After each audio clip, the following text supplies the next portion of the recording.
हाँ जी बच्चे, last class में ना हमने फॉर्मूले ड्राइव किए थे। आज हमने न्यूमेरिकल्स करने हैं। एक बारी मैं आपको फॉर्मूले रिव्यू दे रहा हूँ, ठीक है। हमने टॉर्क का फॉर्मूला क्या ड्राइव किया था, M B sine theta. Potential energy का फॉर्मूला हमने पढ़ा था minus M B cos theta.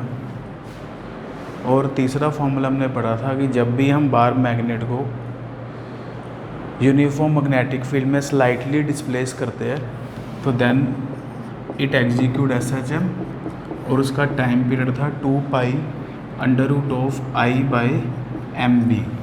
I is the moment of inertia, M magnetic dipole moment, और जो बी है वो एक्सटर्नल मैग्नेटिक फील्ड में हमने जब उसको रखा था। ठीक है जी, आज हम इसी के न्यूमेरिकल कर रहे हैं। इसमें अगर हम एनसीईआरटी के न्यूमेरिकल सारे कर ले तो हर टाइप कवर हो जाती है। ठीक है, तो आपका फर्स्ट क्वेश्चन लिख रहे हैं, ए short bar magnet with its axis at angle 30 degree with uniform magnetic field 0.25 Tesla. It experience torque 4.5 10 की power -2 newton metre. Find capital M, that is magnetic dipole moment. तो डायरेक्ट क्वेश्चन ही चलेंगे अभी। तो आपको थीटा की value दी हुई है 30 डिग्री, मैग्नेटिक फील्ड गिवन है 0.25 टेस्ला, टॉर्क आपको दी हुई है, कैपिटल एम हमें पता लगाना है। तो आपको पता ही है टाउ का फॉर्मूला होता है M B sine theta. Torque की वैल्यू गिवन है 4.5 10 की power -2, capital M we have to find, magnetic field है 0.25 और थीटा आपको गिवन है 30 डिग्री। तो देखते हैं कितना बनता है। 4.5 10 की power -2 equal to capital M 0.25 sine 30 है 1/2। तो अगर हम इसको सिंप्लीफाई कर लेते हैं तो कैपिटल एम की वैल्यू 0.36 आ जाती है। चाहे आप इसको एम्पेयर मीटर स्क्वायर लिखो, या इसके यूनिट्स होते हैं जाउल पर टेस्ला भी लिख लेते हैं, या इसके यूनिट्स एम्पेयर मीटर स्क्वायर। अब बात आती है कि जाउल पर टेस्ला कैसे आ गई, ये बताता हूँ। इधर आ जाओ, यू एनर्जी किस में होती है, जाउल में। एम के यूनिट हमें पता लगाने हैं, मैग्नेटिक फील्ड होता है टेस्ला में, थीटा हैज़ नो यूनिट्स, तो फिर एम के यूनिट्स आप जाउल पर टेस्ला भी लिख सकते हैं। तो कुछ बुक्स में एम के यूनिट जाउल पर टेस्ला भी लिखे होंगे, तो एक ही बात है, एम्पेयर मीटर स्क्वायर है जाउल पर टेस्ला। ठीक है जी, नेक्स्ट क्वेश्चन देखते हैं हम।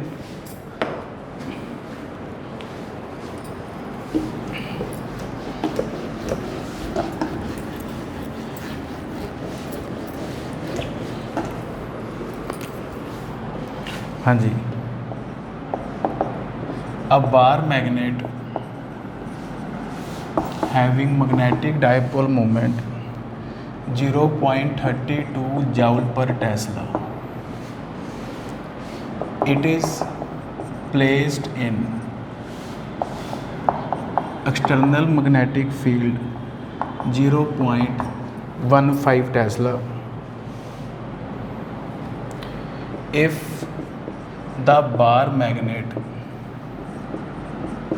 is free to rotate, if the bar magnet is free to rotate, then what is its potential energy? पहला पार्ट है इन द स्टेबल इक्विलिब्रियम में कितनी होगी इसकी पोटेंशियल एनर्जी। दूसरा पार्ट है इन अनस्टेबल इक्विलिब्रियम में कितनी होगी इसकी पोटेंशियल एनर्जी, वो हमें बताना है। तो डायरेक्ट ही है, एम आपको पता है, बी आपको पता है। स्टेबल इक्विलिब्रियम की बात चल रही है, पहला केस जो है। तो पोटेंशियल एनर्जी का हमें पता है, फॉर्मूला होता है minus M B cos theta. ये पोटेंशियल एनर्जी का फॉर्मूला होता है, minus M B cos theta होता है। स्टेबल इक्विलिब्रियम में आपको बताया था मैंने, आपने याद रखना है कि थीटा कितना होता है, 0 डिग्री होता है। तो आ जाएगी बस वैल्यू माइनस एम बी कोस 0, कोस 0 1 होता है। तो ये पोटेंशियल एनर्जी आ जाएगी। एम आपको पता है, बी आपको पता है ना जी। तो 0.32 एम की वैल्यू है, 0.15 बी की वैल्यू है। ये आपके पास जो आंसर आएगा ये जाउल में आ जाएगा 4.8 माइनस ऑफ 4.8 10 की पावर -2 जाउल। सेकंड पार्ट है अनस्टेबल इक्विलिब्रियम। अनस्टेबल इक्विलिब्रियम में जो थीटा होता है वो होता है 180 डिग्री। तो अगर आप वैल्यू पुट करेंगे थीटा की 180 डिग्री, तो अनस्टेबल इक्विलिब्रियम में ये प्लस एम बी आ जाएगा। वैल्यू पुट करने पे प्लस 4.8 10 की पावर -2 जाउल आ जाएगा, अगर हम इसमें वैल्यू पुट कर देते हैं। तो ये आंसर आ गया बस। इसमें फॉर्मूले वाले ही न्यूमेरिकल्स है। अगला क्वेश्चन, जो अगले क्वेश्चन है वो थोड़े अलग है, लिखेंगे next question.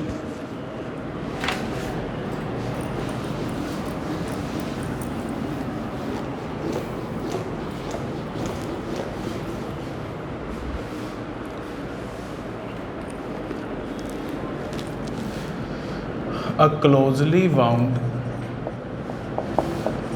solenoid of 800 tons and area 2.5 10 की power -4 metre square. It carries a current 3 ampere. It carries a current 3 ampere. What is the magnetic dipole moment? एक तो हमें इस सोलेनॉइड की मैग्नेटिक डायपोल मोमेंट बतानी है फर्स्ट पार्ट में। Second part है this solenoid is placed in external magnetic field B equal to 0.25 Tesla. What is the torque? What is the torque experienced by solenoid if angle between axis of solenoid and magnetic field B is 30 degree. Magnetic field B में और axis में कितना angle है, 30 degree का angle है। तो सबसे पहला अपन सोलेनॉइड करते हैं। सोलेनॉइड में अपने को M पता लगाना है, magnetic dipole moment capital M। तो हमें सबको पता है कैपिटल M जो होता है उसका फॉर्मूला होता है NIAB होता है। N for number of turns, I for current, A for the area of cross section। तो इसमें नंबर ऑफ टर्न्स आपको गिवन है 800, करंट आपको गिवन है 3 एम्पेयर, एरिया गिवन है 2.5 इंटू 10 की पावर -4 NIA। तो उसका अगर आप सिंप्लीफाई करें तो कैपिटल M की जो वैल्यू बनती है अपने पास वो 0.6 बन जाती है। आप चेक कर सकते हो कैलकुलेट करके, 0.6 बन जाती है। First part is over. ठीक है, मतलब बार मैग्नेट आ जाए न्यूमेरिकल में या सोलेनॉइड आ जाए, कल हमने पढ़ा था, एक ही बात है। ठीक है, फर्स्ट पार्ट ओवर हो गया। सेकंड पार्ट में हमने इसी सोलेनॉइड को ना एक्सटर्नल मैग्नेटिक फील्ड में रख दिया। मतलब चाहे मैं सोलेनॉइड बोल रहा हूँ but it is behave like a bar magnet. तो इस पर हमने टॉर्क पता लगानी है। टॉर्क का फॉर्मूला अपने को पता है MB sin थीटा। इसमें ना बच्चे एक चीज़ में कंफ्यूज हो जाते हैं, वो क्या कन्फ्यूजन है वो बता रहा हूँ। ये this is the current carrying solenoid. Current carrying solenoid अपना खुद का भी मैग्नेटिक फील्ड प्रोड्यूस करता है, खुद का भी मैग्नेटिक फील्ड प्रोड्यूस करता है, और सोलेनॉइड का खुद का मैग्नेटिक फील्ड हमने पढ़ा हुआ म्यू नॉट Ni।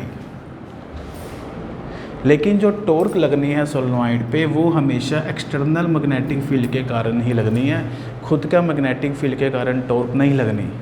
तो दो अलग अलग मैग्नेटिक फील्ड है, एक सोलेनॉइड ने प्रोड्यूस करना है खुद का मैग्नेटिक फील्ड, बट वो हमने नहीं लेना। टॉर्क हमेशा एक्सटर्नल फील्ड में लगेगी, खुद के कारण अपने ऊपर वो टॉर्क नहीं लगाएगा। दो मैग्नेटिक फील्ड है इसमें, एक तो हमने एक्सटर्नल अप्लाई किया है, एक इंटरनल ड्यू टू करंट के कारण भी बनेगा। It is not consider in this formula. इस फॉर्मूले में हमेशा एक्सटर्नल यूज़ करना है, ठीक है जी। तो m की वैल्यू आपको दी हुई है 0.60, b एक्सटर्नल है 0.25, थीटा आपको दिया हुआ 30 डिग्री। बस टॉर्क का फाइंड कर सकते हो, वैल्यू आपको पता ही है। तो जब हम टॉर्क को फाइंड करेंगे, इसका आंसर मैं बुक से देख के ही बोल रहा हूँ 7.5। अब मल्टीप्लाई करके खुद भी चेक कर सकते हो, 7.5 10⁻⁻² न्यूटन मीटर आ जाएगी। तो this is the torque acting on this current carrying solenoid, ठीक है जी। नेक्स्ट क्वेश्चन देखते हैं हम।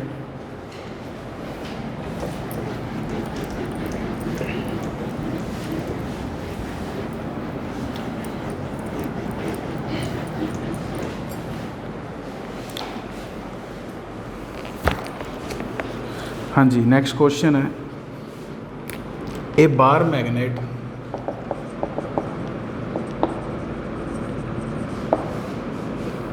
Of magnetic moment 1.5 joule per tesla, it is align in the external magnetic field 0.22 tesla, align in the same direction of magnetic field है 0.22 Tesla. पहला part है, what is the work done in rotate bar magnet normal to the magnetic field। second part है, what is the work done to rotate bar magnet in direction opposite to magnetic field, ठीक है जी। ए के दो part हो गए, first question के दो part है।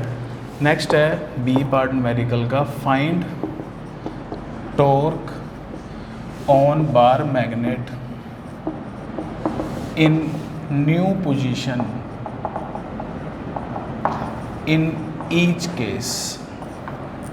Find the torque on the bar magnet in new position in each case। हाँ जी, तो देखो क्या अपने पास क्वेश्चन है।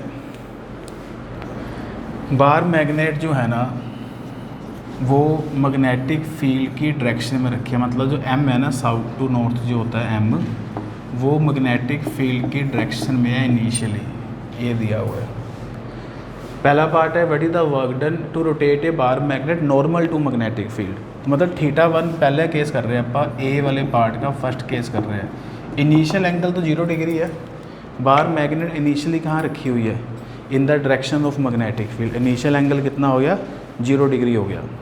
उसके बाद हमने इसको रोटेट करके नॉर्मल लेके जाना है, मतलब परपेंडिकुलर रखना है।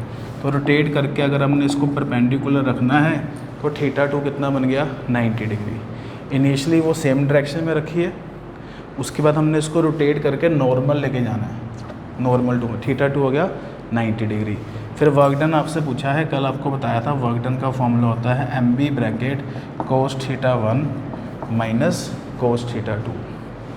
तो M आपको पता है 1.5, B है 0.22, θ1 की जो वैल्यू है वो है 0 डिग्री, θ2 की जो वैल्यू है वो है 90 डिग्री फाइनल एंगल। तो cos 90 तो 0 होता है और cos 0 होता है 1। तो ये वर्क डन आपका बनेगा 1.5 इंटू 0.22, सोल्व करने के बाद it become 0.33 joule. First part over.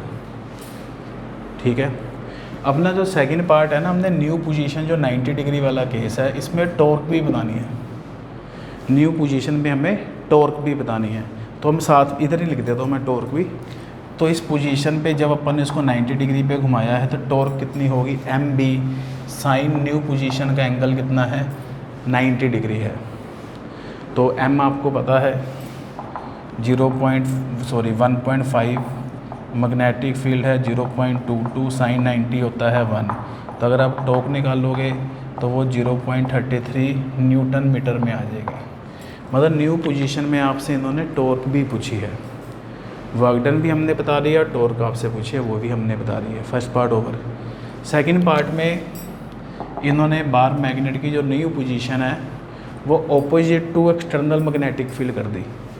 मतलब न्यू पोजीशन में जो थीटा बनता है वो तो 0 डिग्री ही था, लेकिन जो नया एंगल है थीटा 2 वो इन्होंने कितने डिग्री कर दिया, 180 डिग्री कर दिया। New position become 180 degree. तो वर्क डन जो W बनेगा वो बनेगा MB bracket cos theta 1 that is 0 degree, cos theta 2 that is 180 degree. Cos 0 होता है 1, कोस 180 होता है -1। तो जो वर्क डन की जो वैल्यू बनेगी आपके पास वो 2 MB बन जाएगी। ठीक है, तो 2 MB बनेगी। तो 2 इंटू M की वैल्यू है 1.5, B की वैल्यू है 0.22, सोल्व करके 0.66 आ जाएगा। अब इस न्यू पोजीशन में हमें टॉर्क भी पता लगानी है, और तो न्यू पोजीशन में जो एंगल है वो कितना है, 180 डिग्री है। तो इस न्यू पोजीशन में जो टॉर्क बनेगी, टॉर्क का फॉर्मूला होता है MB साइन थीटा। थीटा कितना है 180 डिग्री, और साइन 180 कितना होता है, 0 होता है। तो न्यू पोजीशन में जो टॉर्क बनेगी वो 0 आ जाएगी। ठीक है, in this new position torque is 0।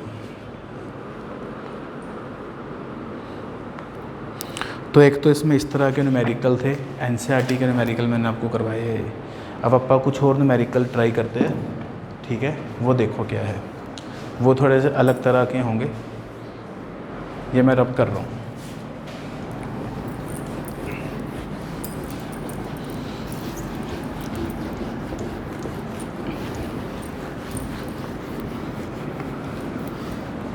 हाँ जी, एक बात आपने याद रखनी है, अगर मैग्नेटिक फील्ड और मैग्नेटिक डायपोल मूवमेंट की डायरेक्शन सेम हो तो थीटा होता है 0 डिग्री।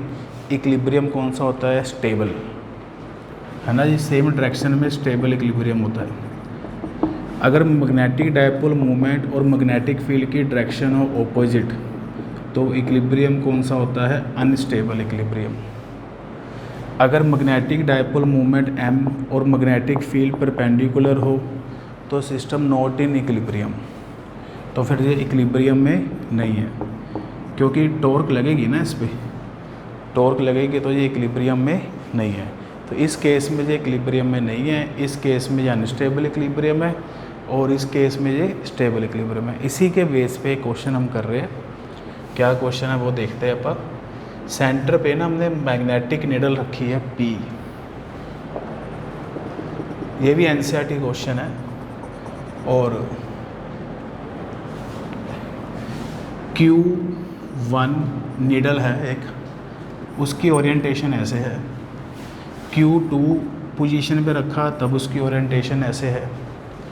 Q3 उसको रखा, Q3 पोजीशन पे रखा तो उसकी ओरिएंटेशन ऐसे है। Q4 पोजीशन पे रखा तो उसकी ओरिएंटेशन इस तरह है। Q5 पे रखा तो उसकी ओरिएंटेशन ऐसे है, और Q6 पे रखा तो उसकी ओरिएंटेशन ऐसे है। मतलब तुम ये मान के चलो अपने पास 2 नीडल्स है, एक है P और एक है Q। 2 नीडल्स है अपने पास। P तो हमने फिक्स कर दी, और जो Q है ना मैग्नेट, उसकी मैग्नेटिक मूवमेंट्स के अलग अलग डायरेक्शन मैंने शो की। पहले उसको Q1 वाले तरीके से रखा, फिर उसको Q2 वाले मेथड से रखा, दूसरी मैग्नेट को ऐसे, फिर Q3, ऐसे अलग अलग पोजीशंस पे रखा है। तुम ये मान के चलो इस न्यूमेरिकल में ये मैग्नेटिक फील्ड है P, ठीक है, ये P क्या है, मैग्नेटिक फील्ड है, और जो ये है ये मैग्नेटिक डायपोल मोमेंट है। बस ऐसे समझना है। डायग्राम में दो मैग्नेटिक निडल्स है P और Q। P को हमने फिक्स कर दिया और Q की अलग अलग ओरिएंटेशंस बना दी। Q की अलग अलग ना ओरिएंटेशंस बना दिए। तो थोड़ी सी स्टेटमेंट अपन लिख लेते हैं। In this figure magnetic needle P is fix, magnetic needle P is fix and Q is placed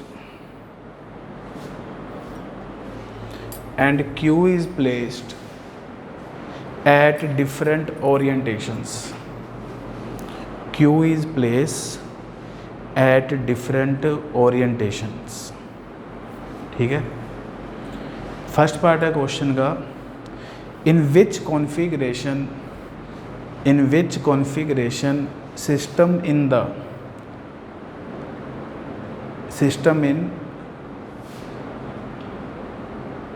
काट दो, system not in equilibrium. In which configuration system not in equilibrium, first part है।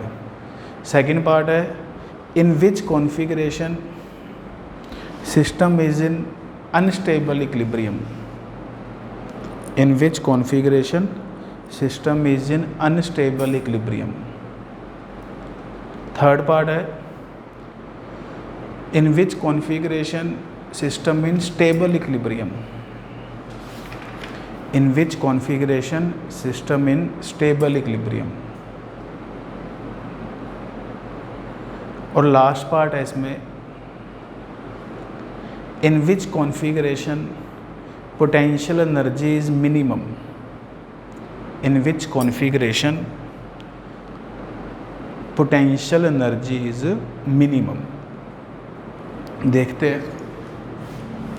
तुम ना P को suppose करो external magnetic field, और जो Q है उसकी मानो capital M magnetic dipole magnet की, मतलब P एक्सटर्नल मैग्नेटिक फील्ड है और जो Q है ये मैग्नेट की मैग्नेटिक मूवमेंट है। तो फर्स्ट केस देखो, इन्होंने पूछा अपने से not in equilibrium. Not in equilibrium का मतलब होता है कि थीटा 90 डिग्री हो। अब 90 डिग्री देखो एंगल किस किस में है। Q1 में एंगल इस लाइन का P के साथ 90 है, Q2 का एंगल P के साथ 90 है, Q4 का तो 0 डिग्री है, सेम डायरेक्शन है ना, Q3 का भी सेम डायरेक्शन है, 0 डिग्री है। तो 90 डिग्री एंगल है Q1 कॉन्फ़िगरेशन का एंड Q2 कॉन्फ़िगरेशन का। इनका एंगल आपके पास P के साथ कितना है, 90 डिग्री है, तो वो लिख दिया not in equilibrium Q1 and Q2। Next पूछा है इन्होंने अनस्टेबल इक्विलिब्रियम। अनस्टेबल इक्विलिब्रियम का मतलब होता है ऑपोजिट डायरेक्शन, P के साथ कंपैरिजन करना है। तो देखो P के साथ जब हम कंपैरिजन करेंगे तो किस किस की डायरेक्शन ऑपोजिट है P के साथ, एक तो Q5 की ऑपोजिट डायरेक्शन है और एक Q6 की डायरेक्शन ऑपोजिट है। तो Q5 and Q6 are in unstable equilibrium। Next है स्टेबल इक्विलिब्रियम। स्टेबल इक्विलिब्रियम का मतलब होता है सेम डायरेक्शन।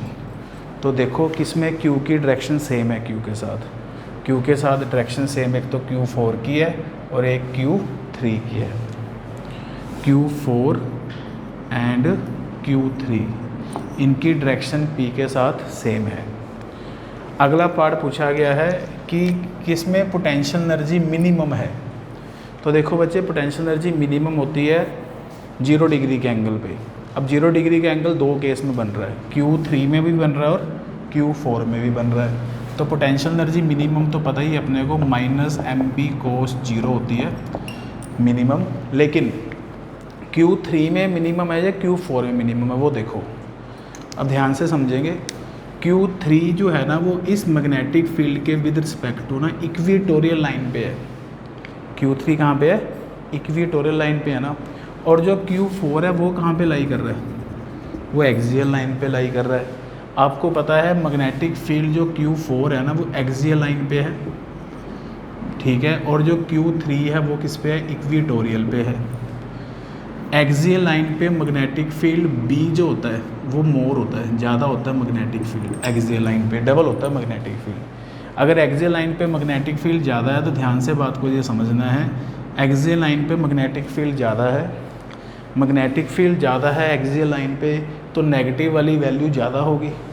अगर नेगेटिव वाली वैल्यू ज़्यादा होगी तो पोटेंशियल एनर्जी ज़्यादा मिनिमम होगी। तो Q जो 4 है वो एक्सियल लाइन पे लाई कर रहा है। एक्सियल लाइन पे मैग्नेटिक फील्ड ज़्यादा होता है, मैग्नेटिक फील्ड अगर ज़्यादा है तो पोटेंशियल एनर्जी क्या होगी, मिनिमम होगी। तो इसका आंसर आएगा Q4। Q4 कॉन्फ़िगरेशन में पोटेंशियल एनर्जी मिनिमम है because Q4 lies on the axial line, ठीक है, and eight axial line magnetic field is more. Axial line पे क्या जा रहा होता है, मैग्नेटिक फील्ड जा रहा होता है। Therefore according to formula negative value is more. अगर मैग्नेटिक फील्ड ज़्यादा है तो क्या ज़्यादा होगी, नेगेटिव वैल्यू भी ज़्यादा होगी। Therefore potential energy is more, sorry more नहीं मिनिमम, मोर मिनिमम या मोर नेगेटिव लिख लो। Therefore potential energy is more negative. तो Q4 वाली पोजीशन में पोटेंशियल एनर्जी बच्चे ज़्यादा नेगेटिव है, तो इसलिए Q4 में पोटेंशियल एनर्जी इज़ मिनिमम। ठीक है बच्चे, हम यहाँ तक अभी कर रहे हैं, बाकी हम नेक्स्ट क्लास में न्यूमेरिकल ट्राई करेंगे। Thank you.